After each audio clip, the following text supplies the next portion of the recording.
Welcome back, guys. This is Automotive Anonymous. That is the all-new 2024 Subaru Crosstrek. That means it's the first year of the third generation, fresh off the assembly line, and today we're going to review it.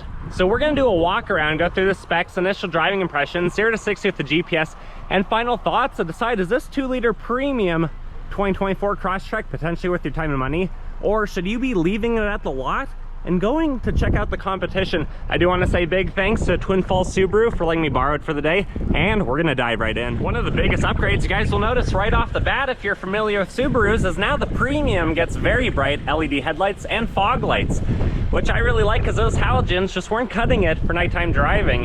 LED taillights also look very good, and then there are now turn signals on the mirrors of this premium. There are 4 trim levels for the 2024 model year, so that means there's not going to be a hybrid right now. But to try to make up for that, there is a lithium red color that you can get on the Crosstrek, which is new, looks fantastic. And I guess by calling it lithium, it's almost like your version of the hybrid Crosstrek. I think Subaru also had a surplus of ventilated cladding because that's what you get on the front fenders of this one.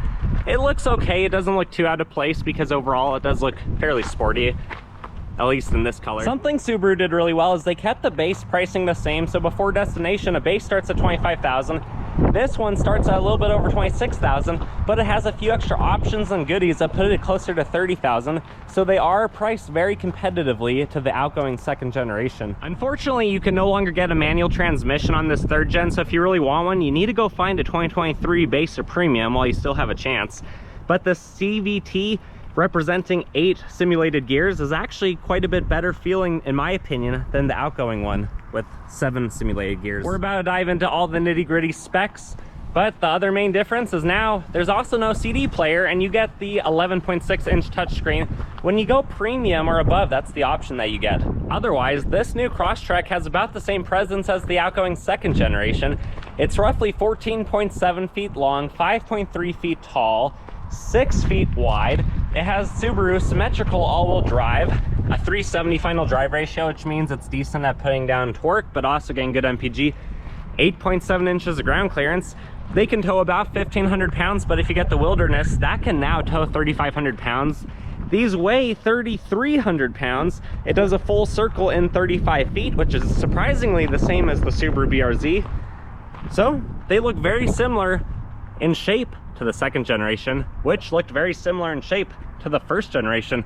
Imagine that. Subaru is not giving us any drastic changes to the Crosstrek platform, and not surprisingly, when these keep outselling each new year over year, 2022 reported 155,000 Crosstrek sold in the United States. I will say, guys, that in person it does look better than I thought it did in other videos and photos. The rear looks more aggressive, as does the front.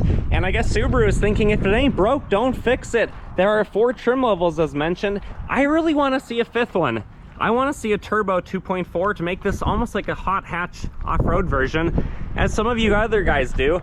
But I guess this is what we have to work with for now. Another objective testament to that 8-speed equivalent CVT in this is it gets 1 mpg better with the 2-liter on the highway.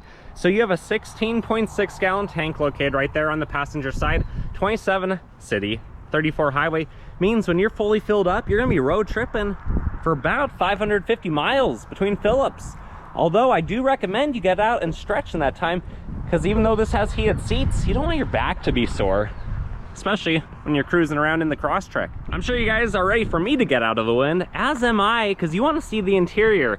But those Geolander G91 225/60/17 tires look really good for being an all-season.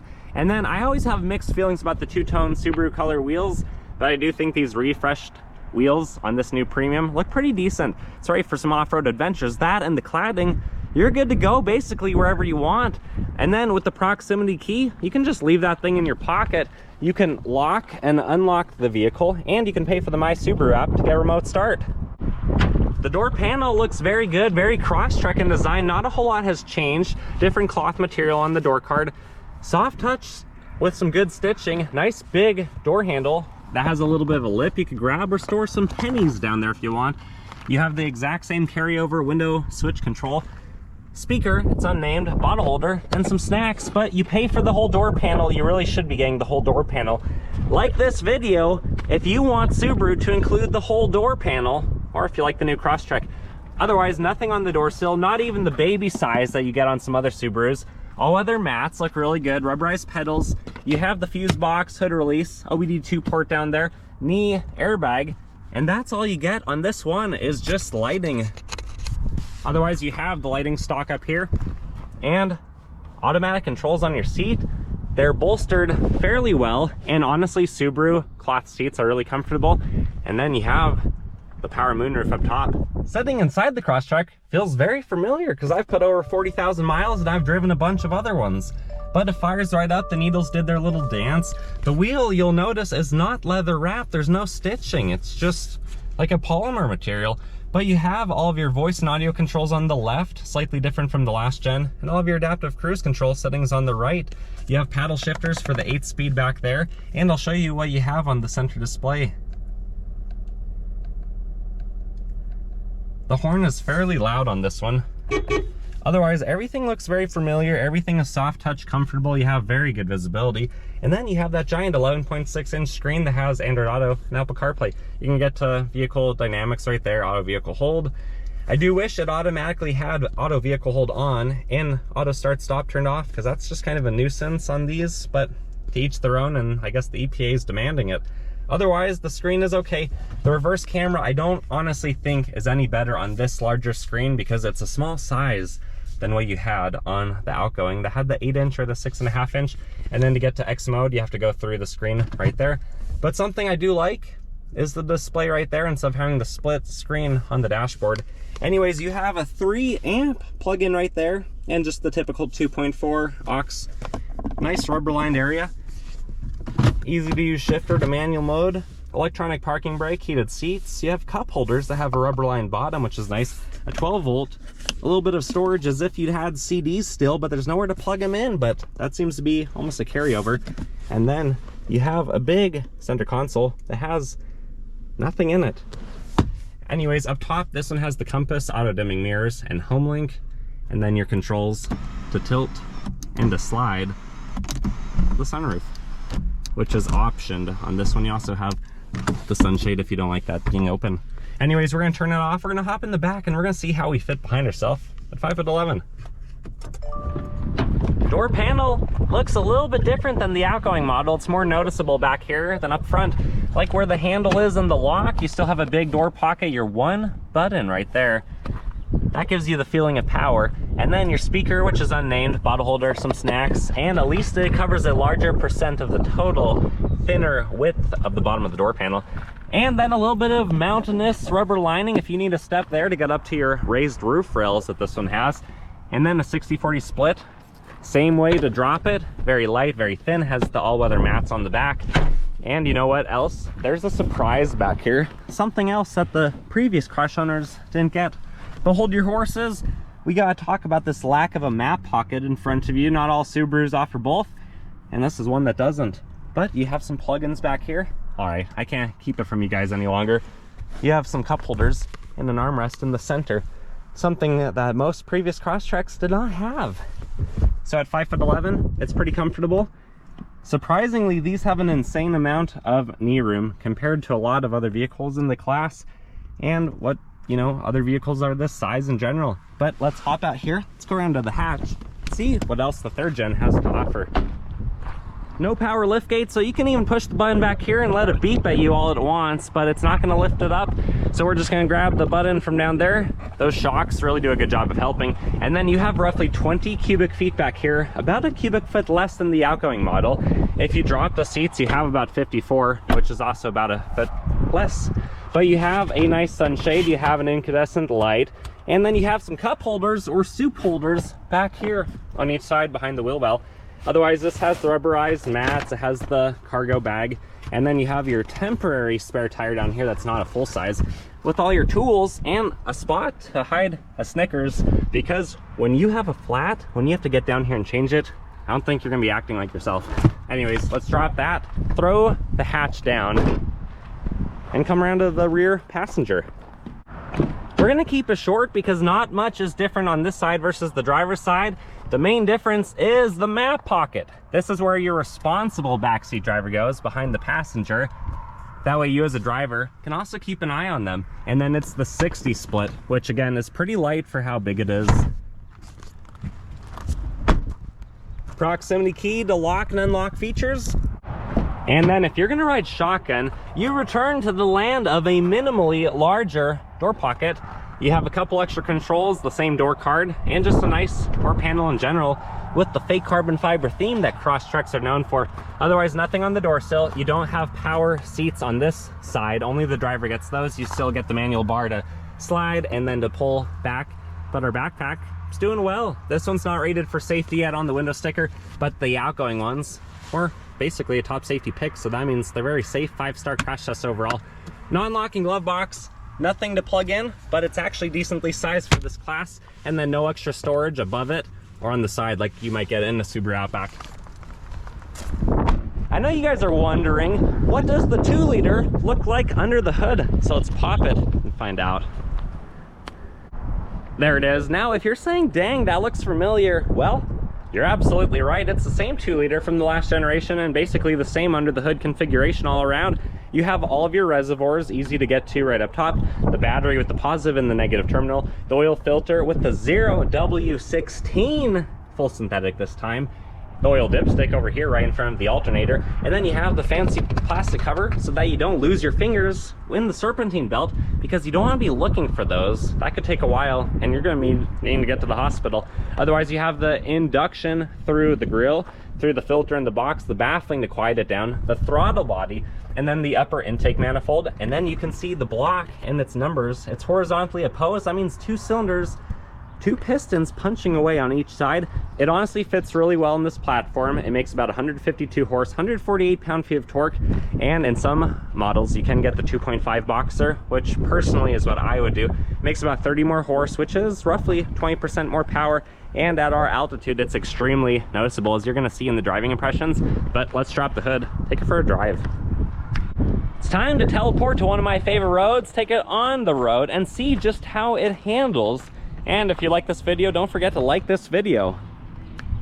Initial driving impressions of the all-new 3rd gen Crosstrek is that it feels extremely familiar, not just from the 2nd gen Crosstrek, but from the global Subaru platform in general. Visibility, as you guys can see, is fantastic. It honestly feels like it's basically the same body with just a bunch of minor upgrades. I do wish this premium had the leather-wrapped steering wheel, but it does feel pretty decent in the hand, and it's decently loud. You wouldn't even have to do aftermarket horns on this one because it actually sounds fairly aggressive.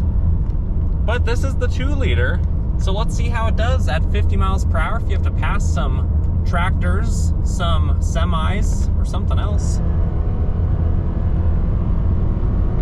The power is still a little bit anemic if you're at about a mile of altitude like we are, but that 8-speed really feels a lot better in this one than the 7-speed equivalent CVT has in the past. And there's that big old screen, the 11.6 inch. What are your guys' thoughts? Comment below. It is kind of a nice refresh. It does seem to be as fast or a little bit faster than mine in the Outback Wilderness. Probably just being a newer updated software and design for this platform. And then the blind spot monitoring looks a little bit different with where that's positioned. But overall, guys, it's a really nice platform, really easy to drive. The armrest comfort's fantastic. It's basically the same door panel with a few different materials than the last generation. Same with the center console. And again, you guys can see it's a little bit different down there. But regardless, our backpack's having a good time. Crosstreks are infamous for having fantastic second row seating, lots of room back there, so you can really enjoy your stay. Anyways, this is roughly 3,300 pounds. Now that there's not a manual transmission, these are more uniform in how much they weigh. There's less range between models and powertrains. 8.7 inches of ground clearance on this non-wilderness edition means with under a 9-foot wheelbase, you're pretty stable on the road. You can drive off any of these gravel roads, do your thing with those all-season tires. You feel pretty confident. The brakes are well. There's not really a sharp engagement point. They're just, the more pedal you give, the more it delivers. and then getting up to speed unloaded in the 2-liter, maybe half throttle, so the CVT is fake shifting. You'll see in my 0 to 60, it's probably going to hold its RPM like they're designed to. But it gets up to speed okay. I will say, guys, if you are going to be hauling around a family, if you are going to be at altitude like where I'm at or higher, this is basically a mile above sea level today, about 5,000 feet of altitude equivalent. It is a little bit down on power. That 2.5 liter, even though 30 horse might not sound like a big upgrade, you know, that's 20% more power basically. And it's not as desperate for power, desperate for air-fuel mixture as this one is. You know, it doesn't seem to take as big of a hit. On paper, they might only be rated 0 to 60 about a second faster, but in my testing, if you want to check out any of my other 2.5 versus 2.0 videos, they're a couple seconds faster. In fact, when I sold my 2019 premium Crosstrek, same trim level as this, same powertrain with slightly older CVT, you know, it was partially because of the power deficit that we have here. If there was the 2.5 in that year when I bought mine, I might still be driving a Crosstrek, but I don't know. Anyways, guys, you absolutely need to drive one of these if you haven't. Seat comfort is good. This one does not have an upgraded sound system, but it sounds decent. The wind and road noise is not bad. There's more wind noise, I would say, especially on windy days like today, than the road noise. You can't really hear kicking up rocks unless you're specifically on a gravel road where that's all you're doing. Otherwise, there's not many dings and unpleasant noises like, you know, little cannonballs being blown into your ship. But overall, it's a nice place to be. It feels very stable on the road. It rides well, and being rated at about 33, 34 highway, and these actually do that, they're fantastic. They're really an awesome vehicle. I'm glad Subaru has continued to offer this to us, and popularity is only growing, as you guys have heard in those sales figures. Anyways, you're probably wanting to know, how fast is it a mile above sea level, basically? Well, we're gonna find out. Let's teleport to our private road and do that. 0 to 60 in the all-new Crosstrek, density altitude is about 5,000 feet. So this vehicle is down on power, roughly 17 or 18%. You can see traction controls turned off. I'm gonna brake grab the CVT and launch it. We're gonna see what it can do. I'll verbalize the true 0 to 60. And then I'll post a GPS graph after without the foot of rollout so that you guys can see how that same run would have been rated. Let's go.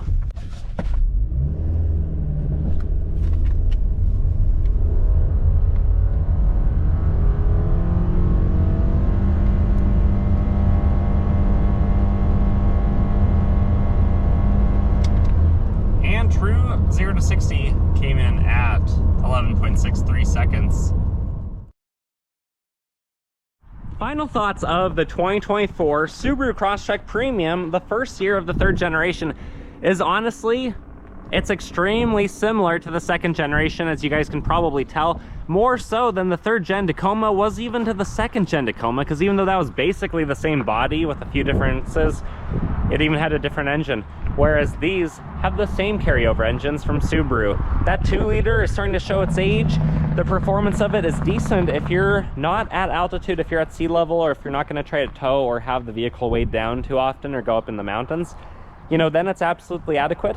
And for 25 grand starting before destination, it's a fantastic offering. This is seriously a lot of vehicle. There are so many safety features standard. Subaru has really knocked it out of the park with this, and I'm not just saying that. I put my money where my mouth is, and I used to own one of these before I upgraded to my Outback Wilderness. They're really cool. It does look more aggressive in person. I absolutely think you guys need to go drive one, check one out. But what are your thoughts? I want to know, so comment below. Like this video if you want to show support for it, and subscribe if you want to see more of my stuff. I have a lot of Subaru content. I have a lot of other content too.